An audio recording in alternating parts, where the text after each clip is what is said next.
그들이 돌로 스데반을 치니 스데반이 부르짖어 이르되 주 예수여 내 영혼을 받으시옵소서. 인종하는 그리스도인들은 그리스도의 신성에 대한 의심으로 괴로워하지 않습니다. 그때에 우리에게는 전능하시고 거룩하신 구세주가 필요합니다. 우리는 그 엄숙한 순간에 우리를 구원하시는 무소부재하시며 영원하신 하나님을 원합니다. 따라서 예수님을 부르고 경배하였습니다. 그는 다른 중보자를 언급하지 않았습니다. 하나님과 인간 사이의 중보자는 오직 한 분, 곧 인간이신 그리스도 예수이십니다. 스데반은 그리스도를 불렀으며 다른 어느 누구도 부르지 않았습니다. 우리가 본문에서 보면 스데반은 자신이 행한 선행, 자선행위, 설교, 기적들에 대하여 말하지 않았습니다. 그는 오직 예수님만을 불렀고 온전히 주님만을 의지하였습니다. 살든지 죽든지 예수님을 온전히 의지하는 것이 좋습니다. 여러분이 오늘 밤 누워서 여러분의 죽음에 대하여 조용히 생각하고 과연 죽을 준비가 되어 있는지 물어본다면 여러분은 십자가 밑에 나와 구세주의 흘리신 보혈을 보고 주께서 하나님과 여러분 사이에 이루신 화목을 믿을 때 비로소 평안함을 가질 것입니다. 그리스도를 부르지 않고는 의로운 삶이나 즐거운 임종은 없습니다. 다음에 스데반은 무엇을 했나요?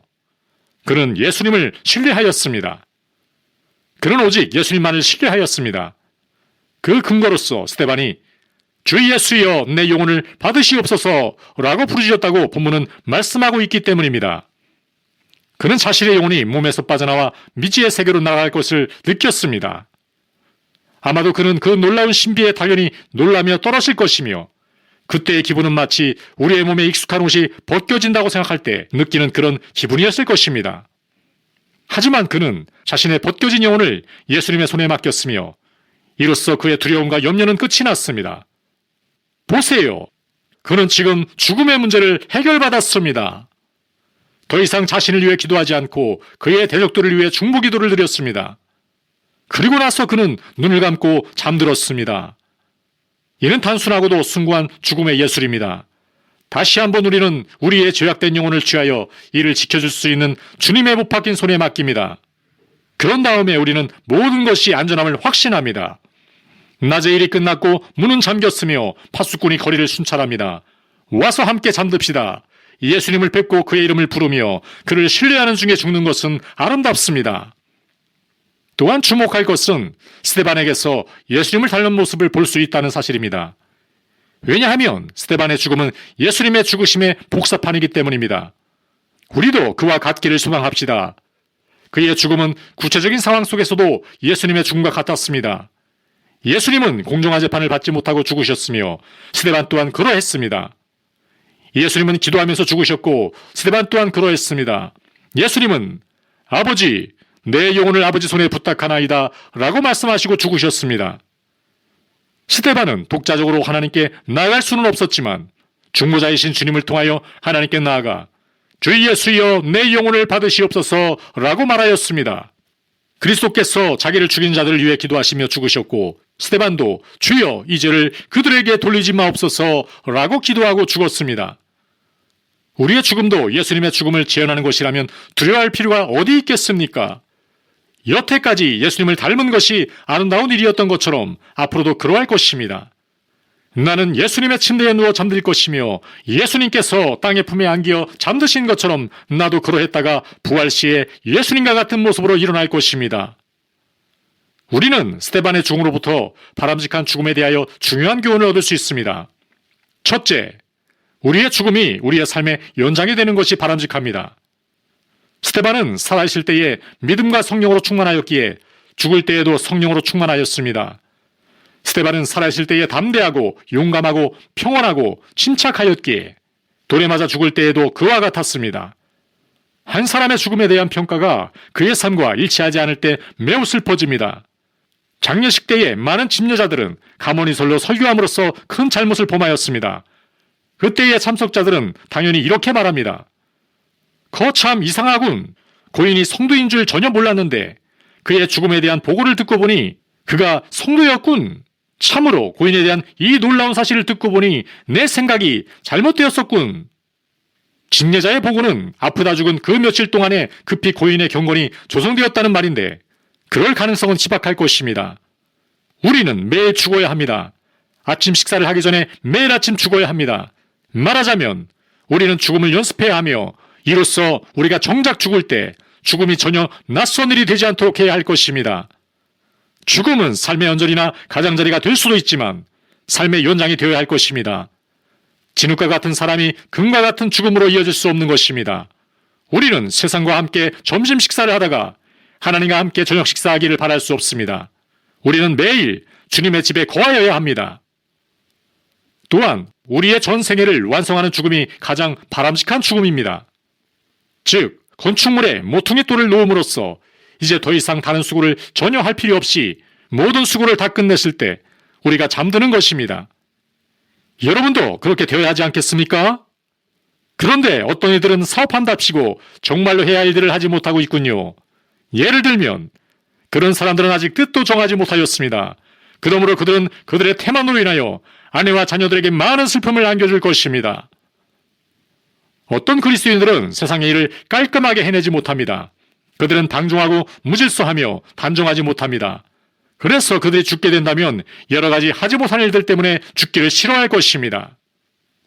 휘필드는 밤에 잠자리에 들 때 이렇게 말하곤 하였답니다. 나는 지금까지 장갑 한 짝이라도 제자리에 놓지 않은 적이 없어. 오늘 밤 내가 죽더라도 이 세상 일이나 영원한 일 모두 제대로 되어 있겠지? 이것이 최고로 잘 사는 모습입니다. 한밤중이나 새벽이나 혹은 대낮이라도 책의 마지막 한 행을 기록한 후 죽음을 맞도록 합시다. 그래야 바람직한 죽음이 될 것입니다. 우리는 우리의 일을 다 마치고 우리의 세대를 다 섬겼습니다. 이제 우리의 잠은 그 모든 일에 적절한 종결이 될 것입니다. 기차로 떠날 것을 한 달 전에 알았을지라도 떠나기 1시간 전에 호들갑 떠는 사람들이 세상에는 있습니다.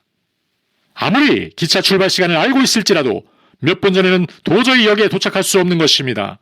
그런데도 그들은 뱃소리에 일어나 급히 마차를 타고 가까스로 기차 시간에 맞추어 도착합니다.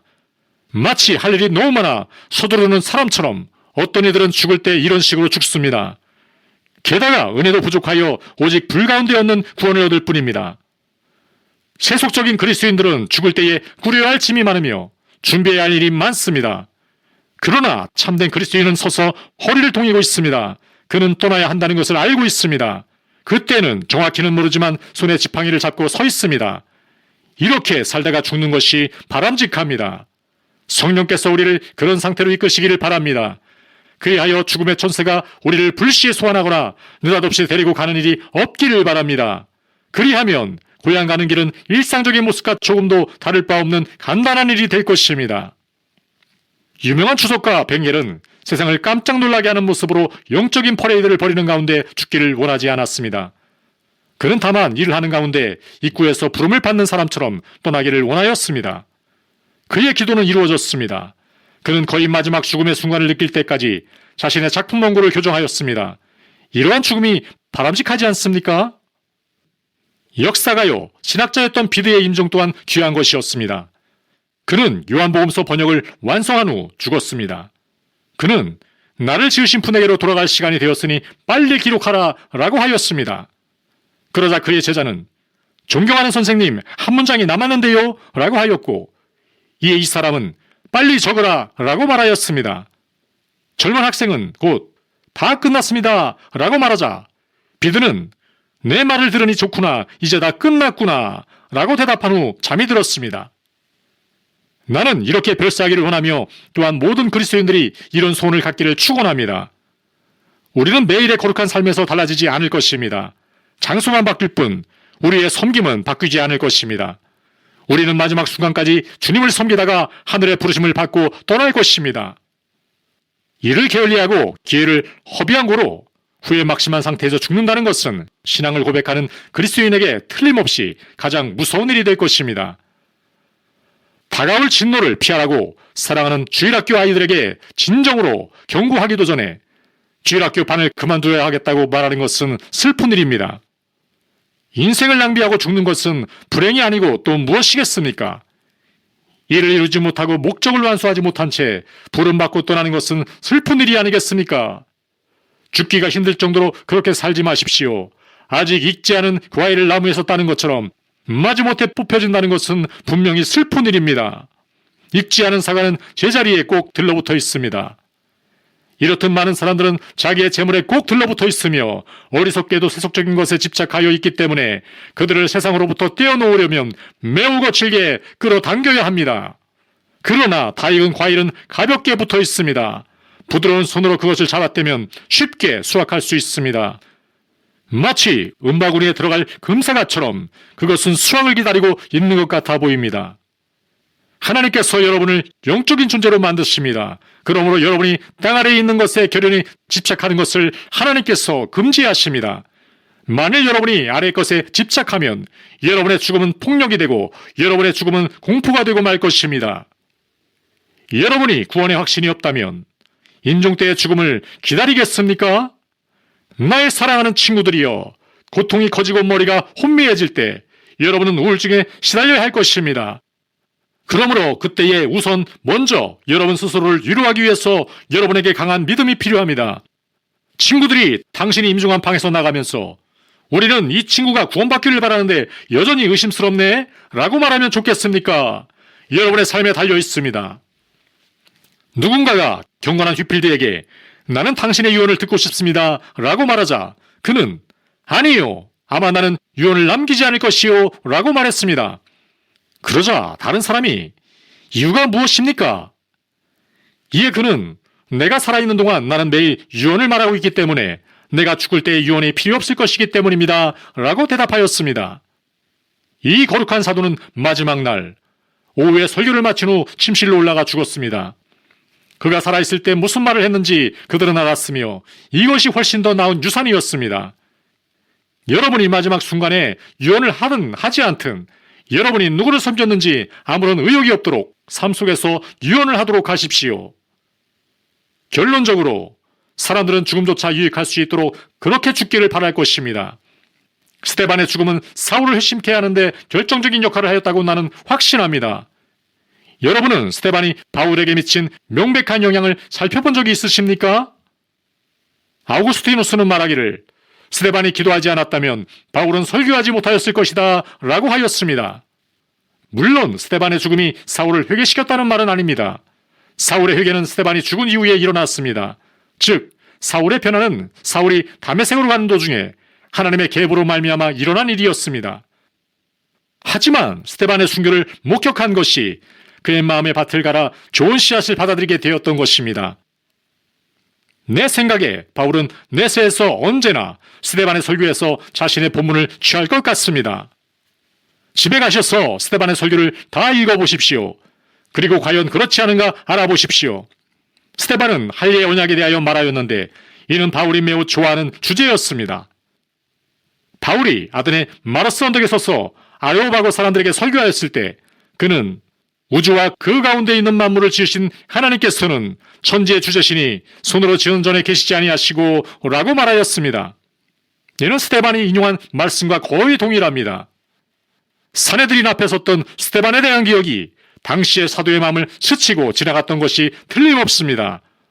또 다른 구절도 있습니다. 바울의 표현과 스데반의 표현이 일치하는 긴 구절을 나는 소개해드릴 수 있습니다. 스데반은 너희는 천사가 전한 율법을 받고도 지키지 아니하였도다 라고 하였습니다. 이는 바울의 독특한 사상이 되었습니다. 바울은 스데반의 제자였습니다. 스데반의 죽음은 바울이 잘 아는 종자가 되었습니다. 우리의 유고를 통해 큰 인물이 나게 하는 그런 죽음이라면 이 얼마나 특별한 죽음이겠습니까? 우리가 최대한 쓰임받을 수 있다면 우리가 죽을 때 우리보다 나은 일꾼들을 불러낼 수 있을 것입니다. 우리의 마지막 불꽃으로 봉화대에 거룩한 불을 붙여 이로써 복음의 빛이 저 멀리 바다 건너까지 퍼져나가기를 축원합니다. 그렇게 되지 말라는 법이 어디 있습니까? 하나님, 우리가 살아서도 죽었어도 모두 하나님을 잘 섬기게 해주시옵소서. 우리의 유골로 우리의 이전의 불을 살림으로써 우리가 죽어서도 말할 수 있기를 간절히 바랍니다.